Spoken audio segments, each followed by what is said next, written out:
I'm gonna be ranking every single One Piece arc today. That's a lot of arcs. It's the entirety of One Piece. I think it's like 30 arcs or something. And before we start, I'm gonna show you the graph. I'm gonna do the YouTuber thing. I show you the graph.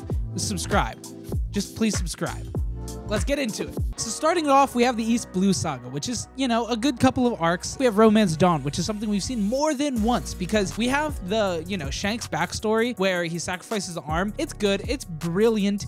It's beautiful. We love it. But Romance Dawn features a little bit more. We do get to meet Kobe. We get to meet Zoro. Of course, we also get to be introduced to Shanks and his crew. I think this is a really good starting arc. It's definitely underrated. With that being said, I'm still going to put it in B because it's good. It's a great start of the journey. However, it's still pretty low stakes. Next, we have Orange Town, which I am going to put a little bit higher, but I think still in B tier. It doesn't really do that much justice, although we do get introduced to Buggy and we get introduced to Nami officially. Nami, Zoro, and Luffy fighting Buggy. I mean, I like it. I like Buggy more than the average guy. Real ones know. Real ones love Buggy. Next, we have Syrup Village, and I think that's the weakest of them. I do like Usopp, but I don't really like the knife hand guy. You guys know who I'm talking about. That guy sucks. I think this is probably actually a C to me because I don't really care that much about Syrup Village. It's definitely the weakest of the character arc initiations. And next, we have Baratie, which is the best of the character arc initiations. I don't know if it deserves A tier. It's gonna get low A, but I gotta give it A. We have Mihawk's introduction. We also have Sanji's introduction, and we get Zoro versus Mihawk, really staking his life on this really ridiculous goal of being the best swordsman, the world's best swordsman. And we instantly get to see the difference between him and the world's best swordsman, which is Mihawk. This seems like such an outlandish goal, and this instantly makes Zoro like more likable of a character without really any background. Baratie is a good arc. It's a good arc. Next, we have Arlong Park, and I want to give it S tier. S tier is rare, so we're going to make it A. Arlong Park is really good. Like, it's really good. If you can make it to this part of the show, I think you're hooked. I think you're into the show once you see Arlong Park. We get introduced to another race, and this is the Fishman. Kind of opens up to more of the world without devil fruits, right? It seems like you can be a swordsman or a devil fruit user or Sanji. Although Usopp does get a little bit of limelight here, which I love. And here in Arlong Park, Fishman kind of broke it. Kind of strong. Also, Arlong Park has some incredible moments. We get Nami's backstory, which is really tear-jerking. Nami is like solidified as a real character, and you understand why she doesn't like pirates. You get the touching moment where Luffy puts his hat on Nami. That moment is incredible. Luffy's coming back for that hat. That means that you can trust, you can rely on Luffy here, you know, and that kind of solidifies their bond between Nami and Luffy really, really well. Arlong Park is a banger. It's a great arc. It's like amazing arc. If you make it to this arc, you're insane to drop the show. Next, we got Logtown. I want to put it at the top of B. I don't think it hits A. We get introduced to Mysterious Man, who turns out to be Dragon. We also have the introduction of Logia Devil Fruits, Smoker. We also have the really good moment, the Luffy and Buggy beheading moment. It's good. Next, we have Reverse Mountain, which is kind of the beginning segment of Grand Line. The Reverse Mountain's cool. It has some stakes, right? Because, you know, I mean, going down the mountain, it shoots you like a cannon right into the whale. It's pretty crazy. I'm gonna put it in C. You have the inclusion of Laugh Tale. You have Crocus. Next, we got Whiskey Peak. Whiskey Peak's pretty forgettable to me, to be honest. Yeah, Whiskey Peak is like pretty mid. I think D. I don't really care for Whiskey Peak that much. I think it's the weakest in the Alabasta Saga. Next, we have Little Garden, which is a pretty cool one. This is where we actually get Dory and Broggy. I think that's the name. That's the names I'm remembering. We get Giants introduced, which also kind of solidifies Usopp's goal a little bit more because he really wants to be a great adventurer, a great warrior of the sea, and Giants are that. The Sanji-Zoro rivalry a little bit more realized, and that's enjoyable. So we're gonna put it in C tier. Next, we have Drum Island, and Drum Island's pretty great, man. We have the introduction of Chopper, of course. He's a little reindeer dude that can speak, and he's a human, and that's awesome. His Devil Fruit's interesting, and I think here's where we actually get introduced to Zoe and Devil Fruits. Chopper's backstory is incredible, right? The stuff with the doctor, we love that stuff, right? There's so many great moments in this arc. There's just so many fantastic moments. You also have like Luffy holding the flag and getting blasted by the cannon and then just holding it, and he's like, "See, Chopper, it's immortal. The flag's immortal." Dude, it's so good. Drum Island is fantastic. I'm gonna put it in A. It's definitely the lower end of A. We'll put it past Baratie for sure. Next, we have Alabasta itself. And Alabasta feels pretty hard to not give S tier, but I'll not give it S tier, and I'll tell you why. Because Crocodile probably should have won, man. I know that the water, there's like the water thing. Why are you getting beat up by this little rubber dude? Come on. It's kind of like my thing with the Strong World movie. Luffy probably shouldn't have won, is all I gotta say. I get the water weakness, right? The water weakness almost completely makes it fine in my eyes, but I still feel like Crocodile should have rolled him. I don't know, maybe I'm wrong, but because of that, I have to give it A instead. Although Alabasta has so many great treats throughout it, right? You have Mr. 2, the whole saga is good, but Alabasta is kind of like the whole peak, the climax of it. You have all the individual battles with like Mr. 1 versus Zoro. You have Usopp and Chopper getting a really big like limelight, beating multiple Devil Fruit users at once. It also introduces like poneglyphs and introduces Robin. Man, there's so much good stuff in Alabasta. Alabasta's fire. Jaya. This is an interesting arc because on paper, it is not that incredible, but there's a lot of pieces to it that are incredible. First off, you got my boy Blackbeard coming in. That's enough for me to call it like a pretty high tier anime arc. He's introduced so goofy, and this whole crew just looks like goofballs walking around, all like huge, weird, lanky dudes. Like the epitome of One Piece character creation is Blackbeard and his crew, and they're all introduced here. You got the boy Doflamingo himself. You also, I think, have the introduction of the 5 elders. I don't really remember how that is, but I'm looking at the wiki right now, and apparently those were introduced here, which is a really impactful thing in the series. Because of all those roles, we have to put it in B, and I'm going to put it right here under Logtown. Because the introduction of all these characters is meaningful, however, they're not really realized for a little while. Skypiea. Oh, I love Skypiea. There's a lot of people that don't like Skypiea. It's crazy to me. Skypiea is probably the most underrated arc in all of One Piece. It's just something that a lot of people don't like. First off, you have Sun God Nika being introduced, the other gods being brought up. You also, of course, have like the poneglyphs really being understood more. You have Nico Robin kind of positioning herself as this much more necessary character. You have so many great fights. You have Nell. This is like the scariest Devil Fruit we've seen so far, by far.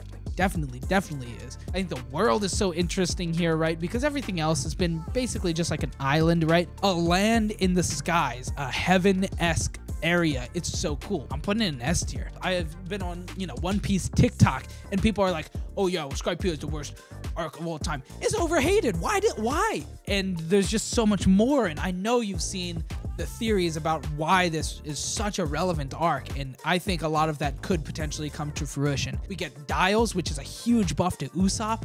Skypiea has so much great stuff going for it. Next, we got Long Ring Long Island. It has a lot of bad stuff. You have the Foxy, the Davy Back fight. Like, that's like a who cares kind of thing, right? Although I do think that maybe Davy Back fights will come back to fruition one day. But the thing that brings this arc to not F tier is Aokiji. We have Kuzan himself introduced. This is the Iceman.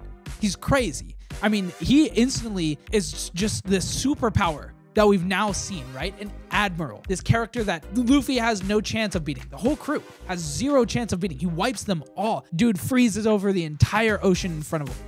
He's a monster, and that's, I mean, that's enough to bring it up. Like, this would be F tier, right? This would be an F tier arc if Kuzan didn't just like pop in and do his thing. So we're gonna put it to C. Actually, no, we're still gonna put it to D. But you tried. Water 7. We have really big introductions to all of the CP members. You have Water 7, kind of just a build-up for Enies Lobby. I think Enies Lobby is an S-tier arc. Spoilers. Of course, have the introduction to Frankie, which is cool. We have the introduction to all these incredible shipwrights. And with that being said, I think it probably deserves C. Actually, it probably moves to B. There's a lot of really good moments here, especially things like Luffy versus Usopp. And of course, our boys taking down the Frankie house because they beat up Usopp.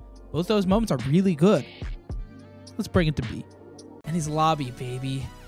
S tier, past Skypiea. This is a fantastic arc. The introduction of Gear 2nd, the Rokushiki techniques, like the finger pistol, the sky walk, crazy fights. Every fight is fantastic. You have Zoro versus Kaku. You have Luffy versus Lucci. Chopper doing his beast form, and oh my god, that is crazy. When Chopper goes beast form, you're like, whoa, what? What are you doing, Like, it's so good. It's not my favorite arc, but it's up there. We get to see the Straw Hats declare war on the world government. Yeah, dude, this arc has so many great moments, so many fantastic moments. The Going Merry sinking is like, bro, what? Like, that's like, it feels like a member of the crew because she is. Next, we have the post-Ennie's lobby. And the post-Ennie's lobby is really interesting too because it just sets up so much more for the show. You have the new world being released. Like, you now know about the new world, the emperors, Shanks meeting up with Whitebeard, which is just crazy. I mean, Shanks just oozing out the Conqueror's Haki that we don't even have a grip on. We don't even know what that is, but we're just seeing how broken this dude is. I almost forgot there's Ace versus Blackbeard in this one. Dude, that's crazy. Ace versus Blackbeard, these are like, that was such a fantastic like ending to the part.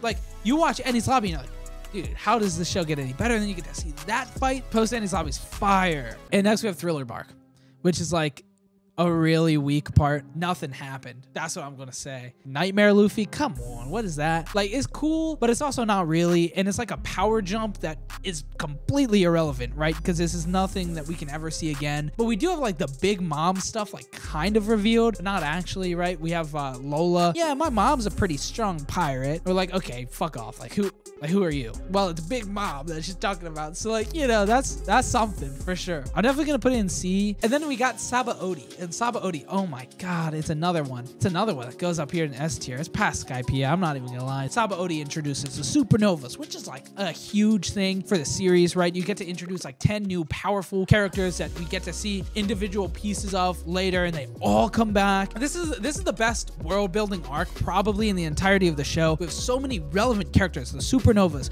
We have Rayleigh, bro, like everything comes together. We have the celestial dragons, the introduction of like all these real world problems like slavery, like this untouchable world government of celestial dragons. The Luffy punches a celestial dragon moment is crazy. You have Luffy teaming up with Law and Kid. You have all of the worst generation fighting Kizaru. Kuma sending all of the Straw Hats away, and Luffy just breaking down crying. Like, this is the worst defeat he will ever see, losing everybody. And at this point, he thinks they're all dying, actually just all vanishing from existence. So Sabaody's fantastic. Next we have Amazon Lily, which is definitely the calm before the storm here. Well, even Impel Down is. Yeah, Amazon Lily kind of like solidifies Haki a lot farther. It's definitely like not anything compared to like Sabaody and what follows, which is Marineford. But we have Boa's introduction, which is cool, but that's really it for the arc.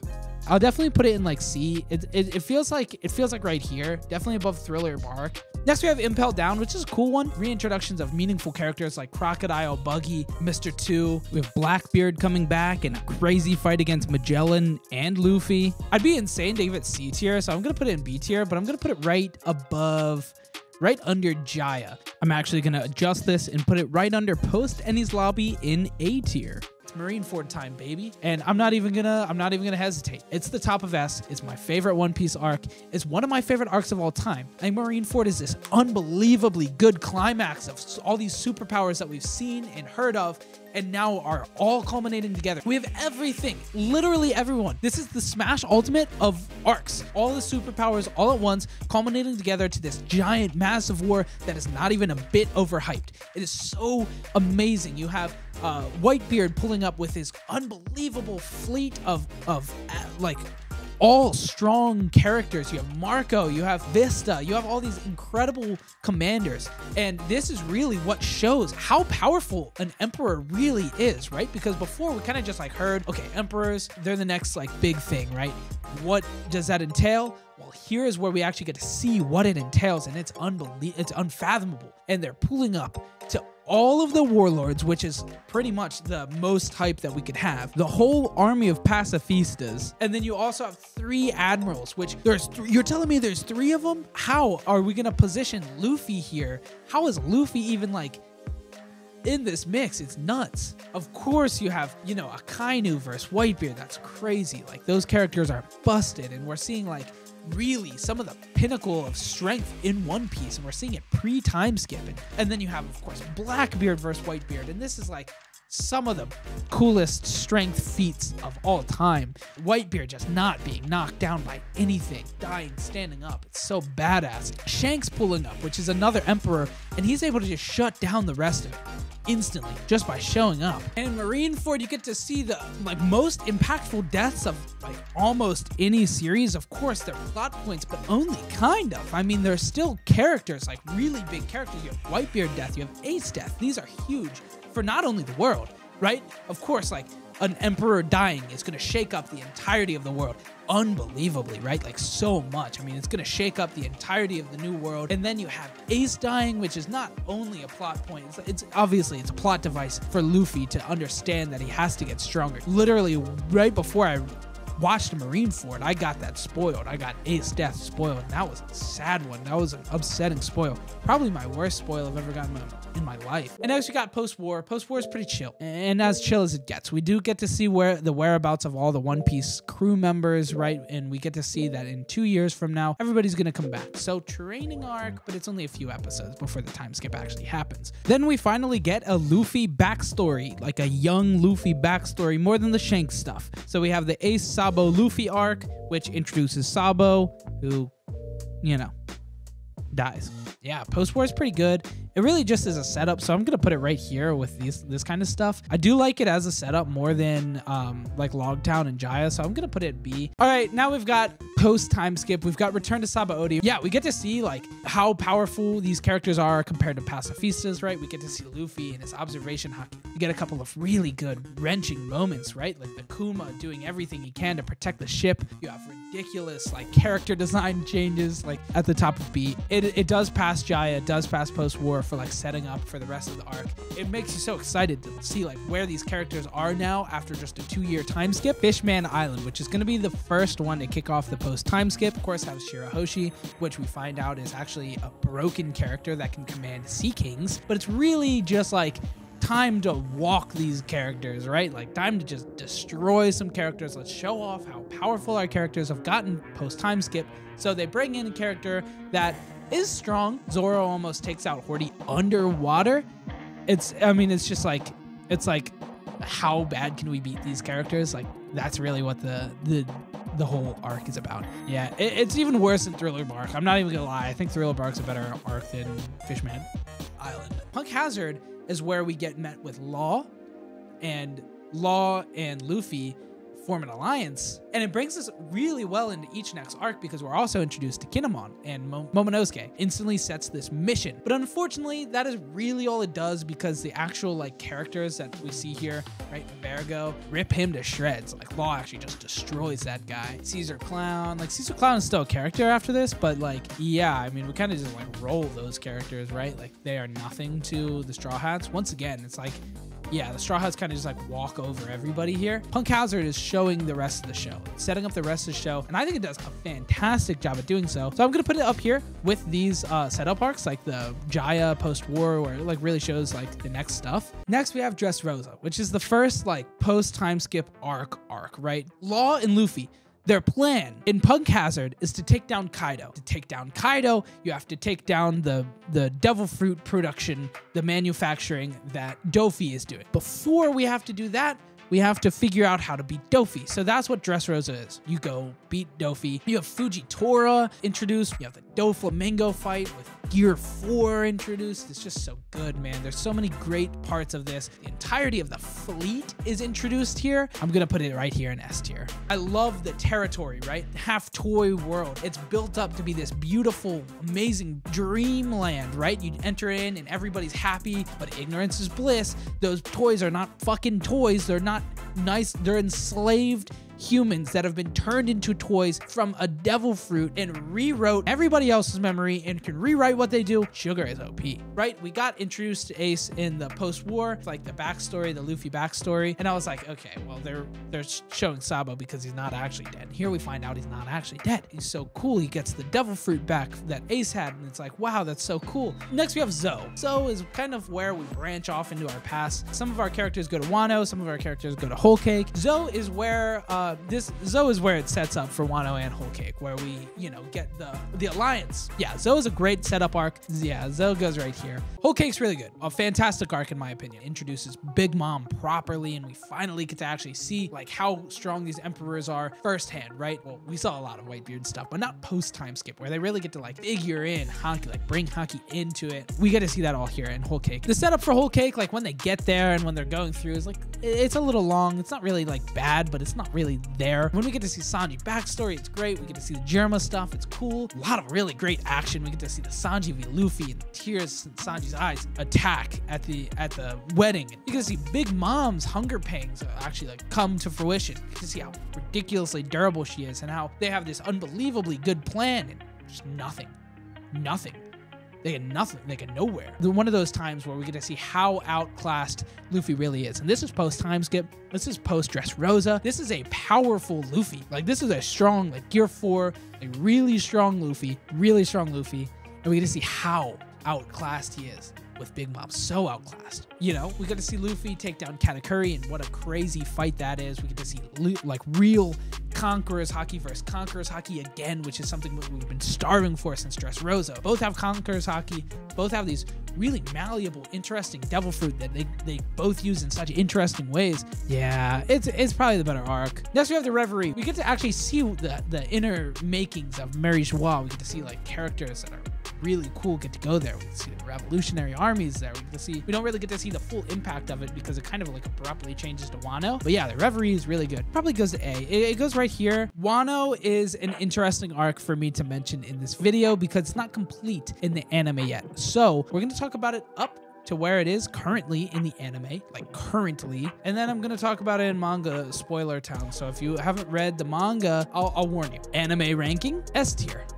It's fantastic. It's the culmination of what we've seen so long in this entire saga, right? I mean, this was built up Punk Hazard 400, 500 episodes ago. We're now seeing it actually realized as this incredible thing. We have Big Mom and Kaido both there at the end, poised to just take over the world. I mean, this is an alliance that we cannot fathom taking down. Kaido is taking down all these people. I mean, we're talking about like endgame, like roof piece of One Piece, when that's not the only thing in Wano. Wano is actually just like a lot more. We have, of course, the realization of Conqueror's coding now Luffy can use. We have these huge power jumps in all of these characters, right? We have especially Luffy.